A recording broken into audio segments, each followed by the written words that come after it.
queridos estudantes, tudo bem com vocês? Nós estamos aqui ao vivo mais uma vez para dar continuidade às nossas aulas da Jornada Ampliada. Eu sou a professora Ingrid, a sua professora de língua portuguesa, e para hoje nós continuaremos aí dando toda a nossa viagem pelo mundo da literatura brasileira. Entender esses movimentos nos faz compreender até mesmo como é a nossa sociedade. Que olhar essa sociedade tinha desse povo, desse lugar chamado Brasil, a época em que a literatura foi produzida. Hoje nós iremos falar do arcadismo, um movimento literário bem interessante que aconteceu durante um período de muita importância para nós brasileiros. Vamos lá?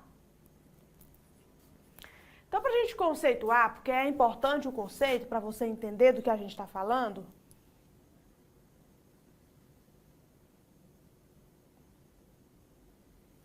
nós vamos ver aqui o que é o arcadismo. Foi uma escola literária, certo? E ela surgiu lá na Europa. Nós somos um país colonizado por Portugal. Portugal é um país europeu. E aí, até esse presente momento, as nossas influências vinham basicamente da Europa, certo? De Portugal, da Espanha, da França. E não foi diferente com o arcadismo. Ela aconteceu, pessoal, lá pelo século XVIII. Ou seja, 3 séculos depois aí, em que foi descoberto, né? Perdão, 3 não, 2 séculos depois de que foi descoberto o nosso país, de que o nosso país foi colonizado. Você pode encontrar por aí o nome arcadismo sendo substituído por setecentismo ou neoclassicismo. Se você vê um desses nomes, saiba, estamos tratando do mesmo movimento. O nome arcadismo é uma referência à Arcádia. O que é a Arcádia? A Arcádia era uma região, um local ali, da Peloponesa, na Grécia, tá? Era um local campestre, ou seja, uma região de campo, não era uma cidade, não. Era uma região de campo ali onde as pessoas viviam e nós chamamos esse movimento de arcadismo porque é inspirado nesses ideais que permeavam na Arcádia, tá bom? Tendo como ideia central de inspiração poética.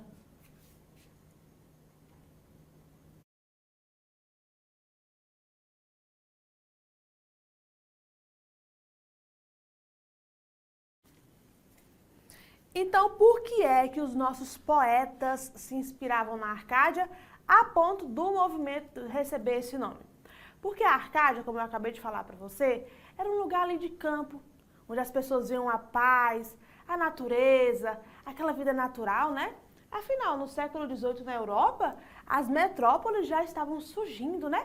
A vida corrida da cidade, essa vida de que você não olha no olhar do outro, você está preocupado em produzir, certo? Em ter o seu. A Arcádia não. A Arcádia retomava ainda esse ideal de vida perfeita, vida tranquila que vem do campo, de fato de idealização de uma vida tida como boa para a época. Vamos lá para o nosso próximo slide. E você sabe que é sempre importante a gente falar de contexto histórico. E aí eu quero trazer 2 contextos históricos para você aqui do arcadismo. O contexto mundial, o que estava acontecendo, né, a nível de mundo, e o contexto histórico do nosso país, Brasil.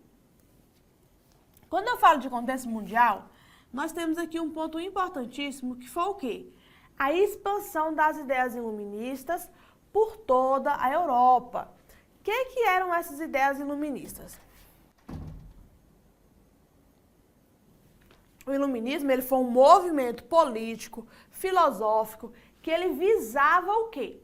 Visava que a sociedade saísse ali do que nós hoje conhecemos como Idade das Trevas, que a sociedade deixasse de se pautar, de pensar, se resolver por meio do olhar da religião, e que essa sociedade passasse, de fato, a valorizar, a aplicar o estudo, a ciência, a investigação, a experimentação. É por isso que é chamado de iluminismo, né? Veio aí uma luz para clarear para a sociedade. Então, nesse momento aqui, nós temos uma grande expansão da ciência. Vai começar aí o processo de industrialização da sociedade, dos meios de produção. Tudo isso por quê? Porque as pessoas estão estudando, elas estão experimentando, elas estão observando fenômenos que são sim da natureza, mas trazendo isso para uma explicação real, deixando de lado ali, tá? Aquela visão da fé, aquela explicação de que tudo é assim porque Deus fez e é assim assado, certo? Tela cheia. Então nós temos aqui, como eu falei, né? A Revolução Industrial. O que foi a Revolução Industrial? O seu início foi o surgimento ali da máquina a vapor até esse momento. Quando se produzia, por exemplo, tecido, era ali os artesãos que produziam, né? Tecidos, objetos de casa, enfim. Agora não, a máquina a vapor ela é inventada. Então os meios de produção vão aí, né, ganhando grandes escalas, deixando o homem mais de lado. O homem ainda é importante porque é ele que opera a máquina ainda, mas essa máquina já produz mais do que, por exemplo, um artesão. Houve também a independência dos Estados Unidos, ou seja, os Estados Unidos deixam de ser colônia, se pautando aí como grande potência mundial. E também houve a Revolução Francesa. O que é essa Revolução Francesa, né, pessoal? Foi um momento ali em que a burguesia, querendo assumir o seu lugar de poder na sociedade, porque no fim tudo é uma luta por poder, né? Se revolta contra o rei, busca derrubar o rei da França e acontece a Revolução. Já falando de Brasil, nós temos aqui pontos importantíssimos para entender aí a produção da época do arcadismo. No Brasil, nós ainda vivíamos como colônia, certo? Não houve ainda que a emancipação do nosso país. O nosso país ainda não estava liberto ali, né, do poder de Portugal. Acontece aqui o auge da mineração. Então ali, né, durante o século XVII, foi muito explorado o ouro em Goiás. Goiás ali era o centro da exploração aurífera no nosso país. Já no século XVIII, não. Essa exploração se voltou totalmente para Minas Gerais, que é onde foi encontrada e produzida a maior quantidade de ouro, né? Aí é o momento em que os escravos, eles são trazidos para o nosso país. O indígena é escravizado, o homem negro que veio da África, ele é escravizado. E aí, nessa escravização, faz com que essa produção aurífera esteja a todo vapor, esteja no seu auge, produzindo muito dinheiro para quem? Isso mesmo, para Portugal, né? Que era detentor de tudo no nosso país. Tela cheia.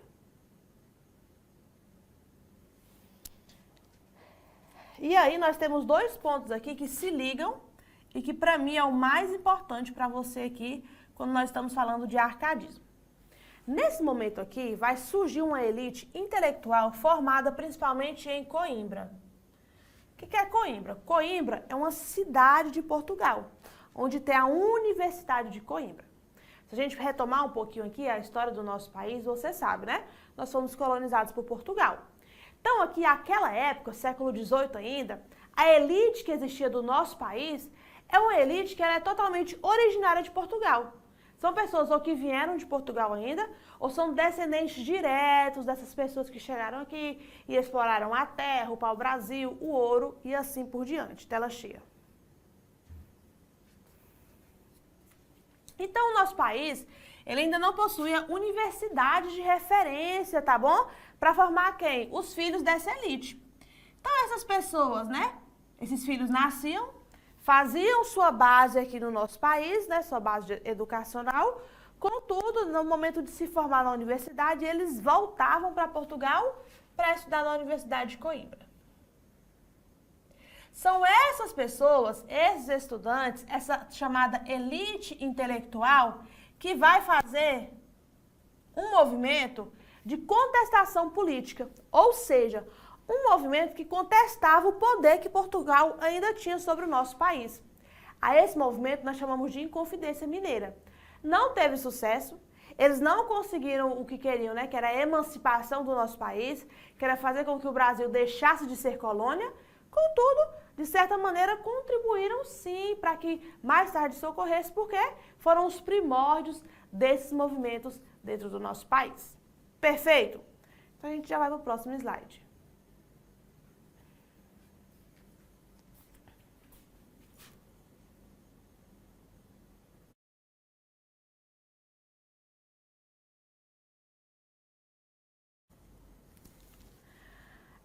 gente já vai entender aqui quais são as características do arcadismo, né? Quando a gente fala de características, o que é que um autor colocava dentro do seu texto para que essa produção fosse classificada como uma produção arcade? Primeiro de tudo, quando nós falamos dos textos do arcadismo, nós estamos falando de poesia. E aí tem vários tipos de poesias a serem produzidas, certo? Dentro dessa poesia havia características.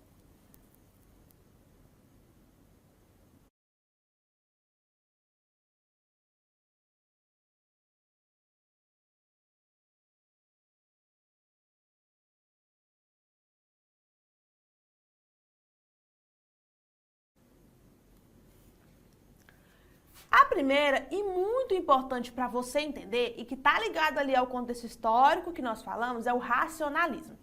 O que é esse racionalismo? A emoção, ela vai deixar de ser o centro da literatura arcade. Como assim, professora, a emoção vai deixar de ser o centro? Aqui, o homem, ele não está preocupado em colocar as suas emoções para fora. Quando eu falo de emoções, eu falo de sentimentos mesmo. A raiva, o rancor, muitas das vezes até, de fato, o amor, apesar que o amor é sim objeto ali de escrita dos poetas arcades. Aqui não, o homem ele é racional, ele é objetivo naquilo que ele quer falar, que ele quer trazer dentro da sua poesia, tela cheia. Sendo racional essa poesia, ela também é simples, ou seja, os escritores eles buscavam uma linguagem simples, elegante e objetiva.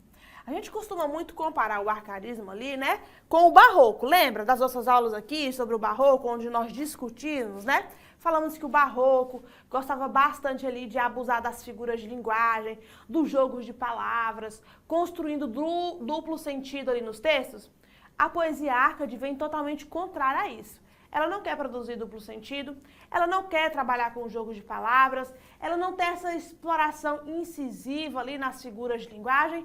Por quê? Porque o que o poeta arcade ele quer falar, ele fala de maneira objetiva, simples e compreensiva.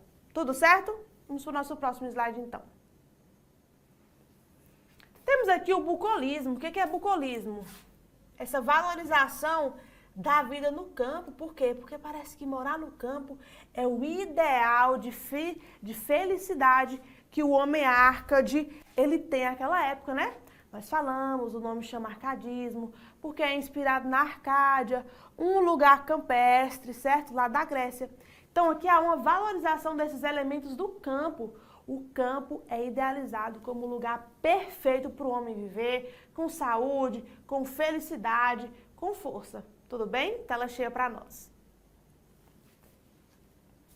Temos também uma idealização da natureza, certo? Então, a natureza também é algo que é perfeito, que é harmonioso. Temos o pastoralismo. O que é esse pastoralismo? Os poetas assumem identidades fictícias de pastores. Então, o poeta arcade, ele não costuma se apresentar com o seu nome real, não, certo? Ele costuma usar ali pseudônimos. E a gente vai ver isso jazinha.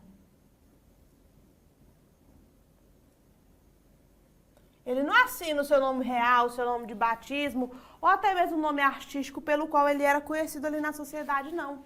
O poeta arcade, ele assina os seus poemas utilizando pseudônimo, certo? A voz ali do poema, que nós chamamos de eu lírico, você sabe, né?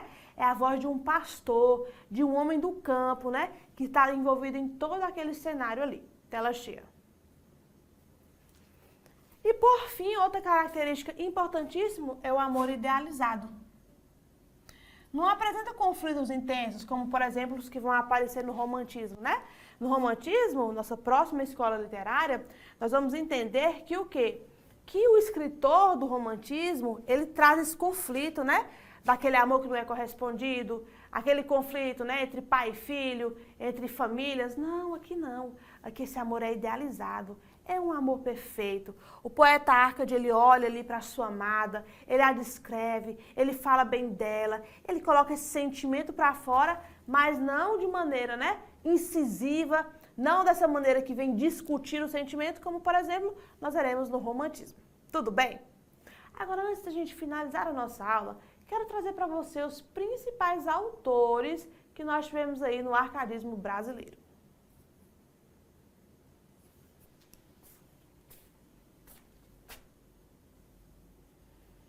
O primeiro dele é o chamado Tomás Antônio Gonzaga, certo? É esse rapaz bonito aqui.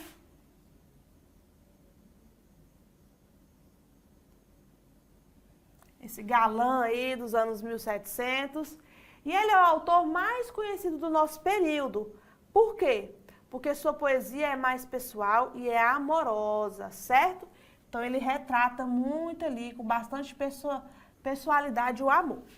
Nós temos como principal obras dele o livro Marília de Dirceu e Cartas Chilenas. Marília de Dirceu, nós podemos dizer, é sua obra-prima e tem até algo interessante para falar para vocês aqui acerca desse livro. Dizem por aí, né, há aí uma história de que Marília de Dirceu, de fato, conta a história do próprio Tomás. Por isso que a gente fala aí que ele tem uma poesia que é pessoal. Ele, segundo conta-se, viveu de fato uma história de amor com uma moça, né, que tinha muitas posses e assim por diante. Contudo, devido aos conflitos políticos daquela época, Tomás Antônio Gonzaga ele precisou ser exilado fora do nosso país, né, para fugir de condenações e tal, que ele viveu por conta de conflitos políticos. Ele não conseguiu viver o amor com quem? Com Marília, sua amada, aquela mulher que é idealizada ali por meio da sua poesia. Então, como ele não conseguiu viver esse amor, ele colocou tudo em um livro que se transformou o quê? Em Marília de Dirceu, tela cheia. Dirceu seria aqui o quê? O pseudônimo de Tomás Antônio Gonzaga, tudo bem? Temos também Basílio da Gama. Ele já produziu uma poesia que nós vamos chamar de poesia épica.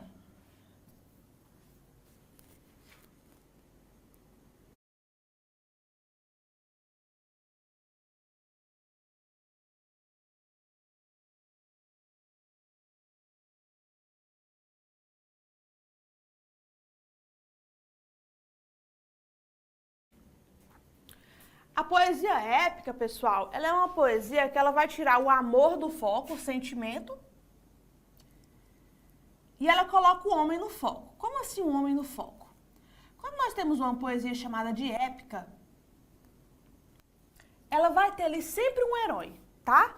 É como se esse homem, esse personagem principal ali fosse um herói. No caso de Basílio da Gama, nós temos aqui, né, o Uruguai como sua obra-prima, certo? O Uruguai vai contar ali uma história que é baseada, que se passa no nosso país e que vai falar dessa relação ali do indígena, tá bom? Com o homem colonizador, que por muito tempo a gente chamou de homem branco. Então, Basílio da Gama, ele defende, certo? Ali o papel, a importância que o indígena tem para o nosso país. Tela cheia. Ele faz críticas à colonização, ele faz críticas ao trabalho dos jesuítas, diferentemente de Santa Rita Durão, que também escreveu poesia épica, que também escreveu em O Caramuru sobre o homem indígena, sobre essa relação ali, tá bom? Desse homem indígena com os portugueses, com o homem branco. Mas aqui, ele continua tendo uma visão colonizadora sobre o homem indígena. Ele ainda vai tratar esse homem indígena como alguém que é cru, que é rústico, alguém que é primitivo, que de fato ali meio que não fazia ainda parte da sociedade considerada por eles. Tudo bem? Então esses são os nossos 3 autores principais. Vamos lá para o nosso próximo slide.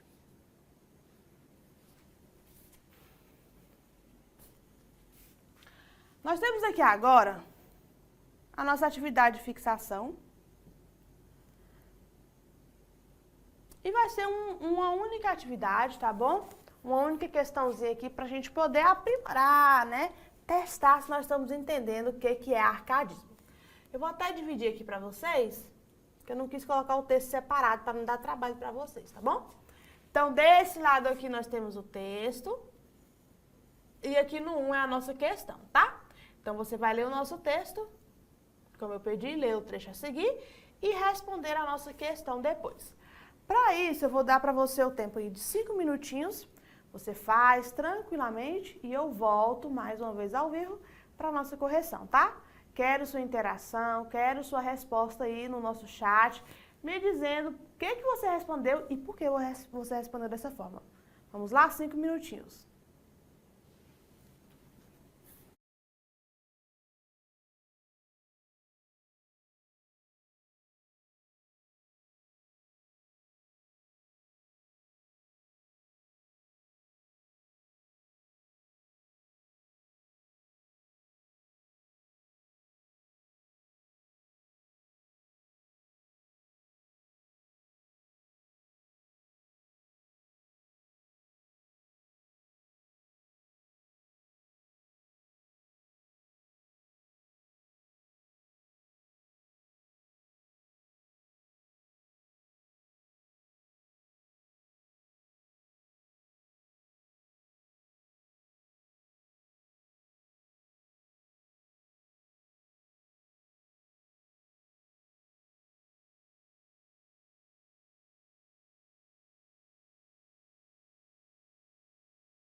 Já voltamos, o nosso tempo se encerrou e vamos agora corrigir a nossa questão.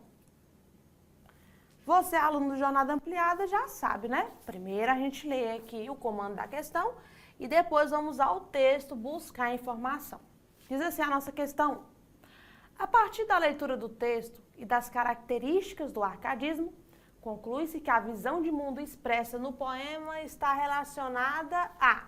Então a gente sabe, né, que o poeta Árcade, ele tem uma visão de mundo idealizada, ele tem aquela visão de que viver no campo é o lugar perfeito para o homem se desenvolver, para ter ali a sua família, para viver o seu amor. Então vamos ver qual das opções nos traz isso, tela cheia. Mas rapidamente, né, vamos ler o texto.